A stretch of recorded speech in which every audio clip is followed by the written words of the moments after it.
All right. We've got Kyle in Roseburg. How are you? Hey, I'm doing good. How are you guys? Pretty good. Hi, Kyle. Good. So I've been watching the show for a couple months. Basically, you guys probably get sick of life stories, but I kind of need it a little bit to frame my question. My mother and I were raised Jehovah's Witnesses, and recently I became deist because of lack of confidence in the Bible for obvious reasons.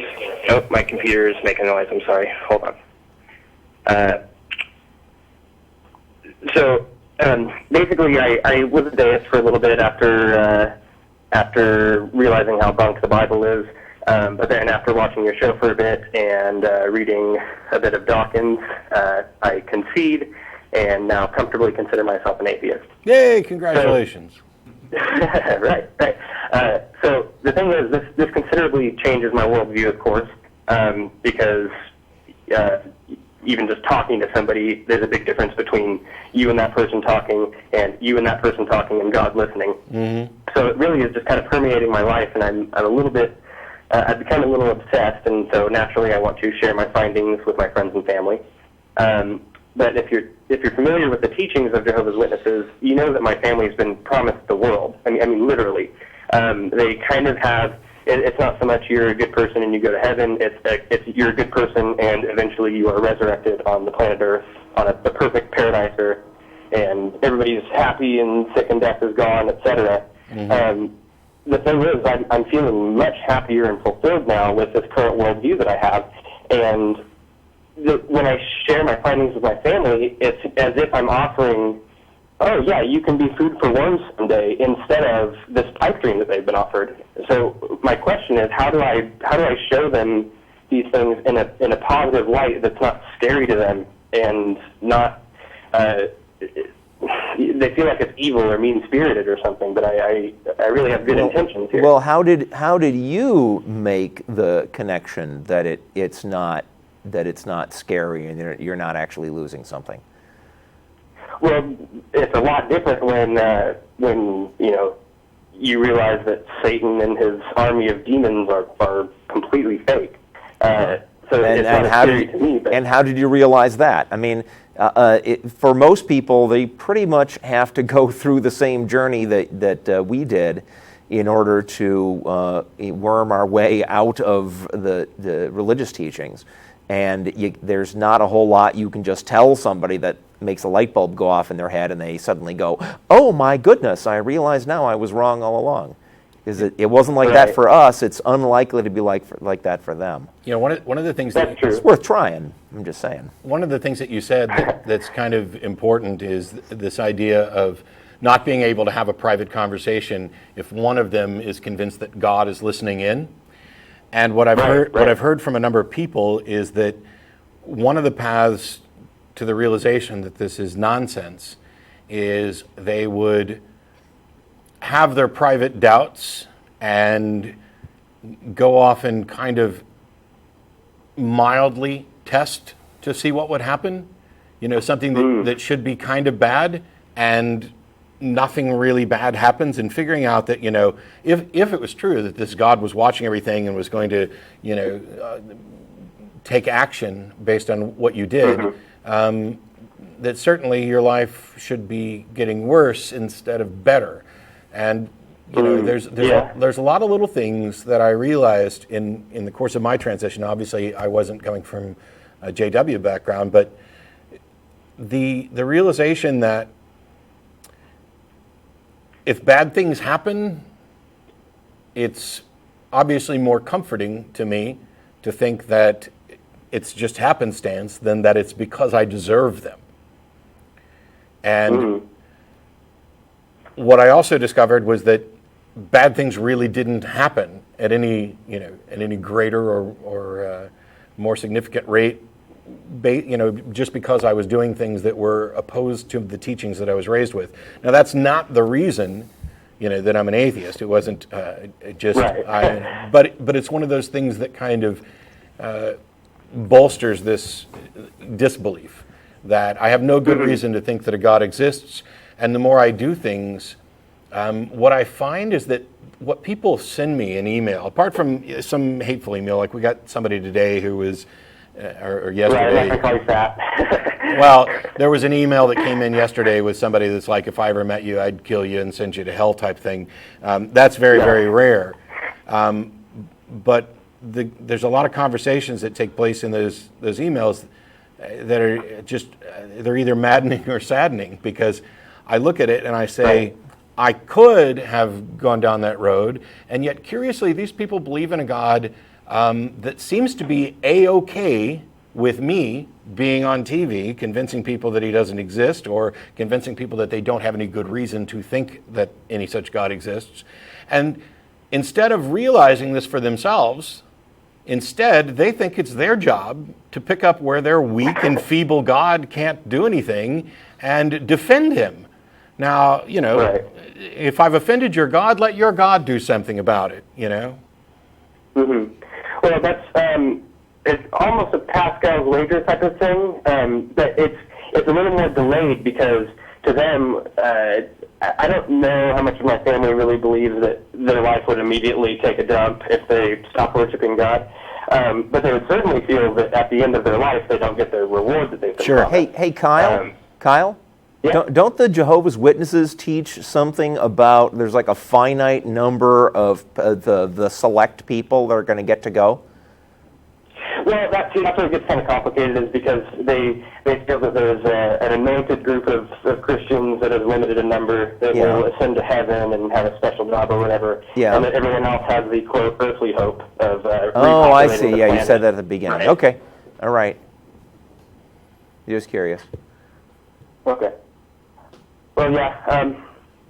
Okay. Well, thanks, guys. Have a good one. I will say before you go, rather than, I know the position that you're in, that you would love to convince the people that you care about that their beliefs are potentially harmful, that they're not. There's no good reason to think. There's no good reason to think it's true, and that their lives and the lives of the people that they care about are probably going to be better if they don't continue with these beliefs. But I don't have as a goal deconverting people.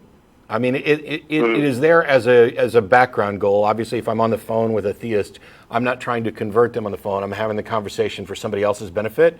But for example, today's Father's Day in the United States, and I called my dad this morning, and we talked about all kinds of things, and didn't really talk about religion or the show at all.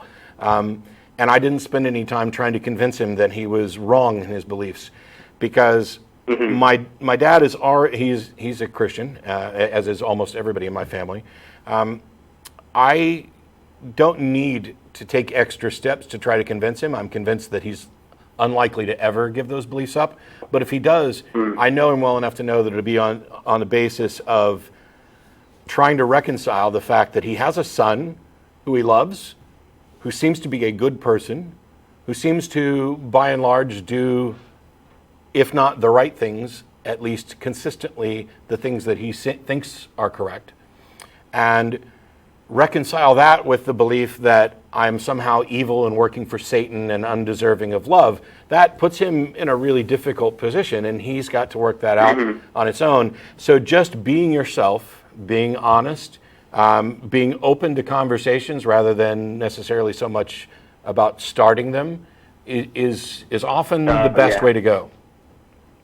That's a tricky one as someone who's new to this. I do feel the need to, like you said, deconvert people kind of, and I can also see how that's probably not even the most, not even the best way to go about it for several reasons. But when I see, for a quick example, a member of my family and I were talking about eating healthy and the whole rigmarole with pesticides and GMOs in our food and such. And she basically just rolled over onto her back and said, "Oh yeah, this system of things led by the devil it's too hard to eat healthy. So let's it's okay for now because eventually God will give us all clean food, so to speak." So they're putting off improving their lives now because God will do it later. Yeah, we see that with climate change stuff as well, where we don't have to worry about that stuff because God's not going to let it happen. Oh, right. Yeah, exactly. I wonder why they don't use it. Do your folks go to the doctor? They do, yeah. Now, obviously, they're not going to have blood transfusions, so there's some limits to what medical treatments they're going to accept. But I find it curious that, people who have this incredible confidence that God is going to provide and take care of them still have life insurance. They still have jobs. They still go to the doctor sometimes, and hopefully as often as necessary. But anyway, I appreciate the call, Colin. Good luck. Yeah, thanks for listening. Have a good one, guys. Take care, Kyle. I totally feel for him, and I know where he's coming from. This being Father's Day, I'd just like to mention my father, who was a Methodist minister, passed away a few years ago, and he went to his grave and believing in invisible spooks. And this really deeply pisses me off. So yeah, I totally understand how a person in that position feels. Yeah. It's one of those things where we get accusations all the time about why are you guys so, I don't know, hateful or militant or whatever, you attack people all the time. No, we don't.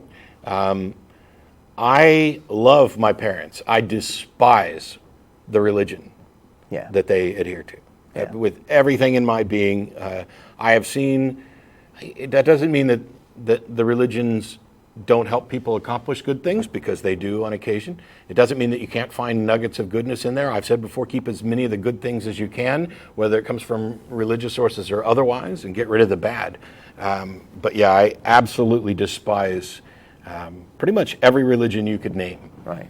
We tend to focus a lot on Christianity because we're in the United States, and that's the predominant one, and then it's a caller-driven show, and callers are often talking about a variety of Christianity, but you'd be hard-pressed to find a religion that I don't pretty much just despise.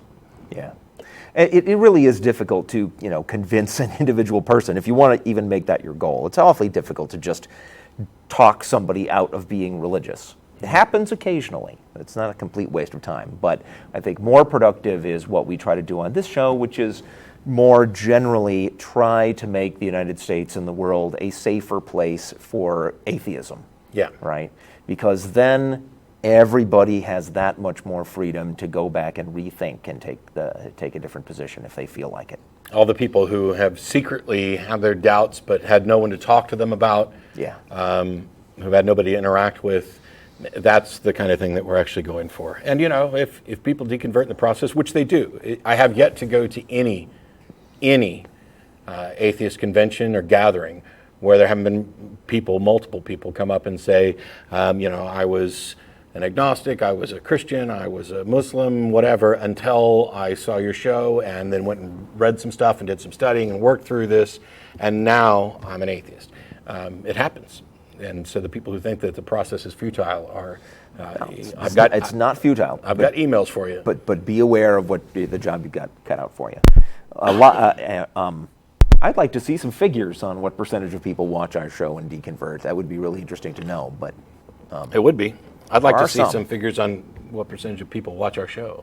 but they don't track public access cable, so it's kind of a...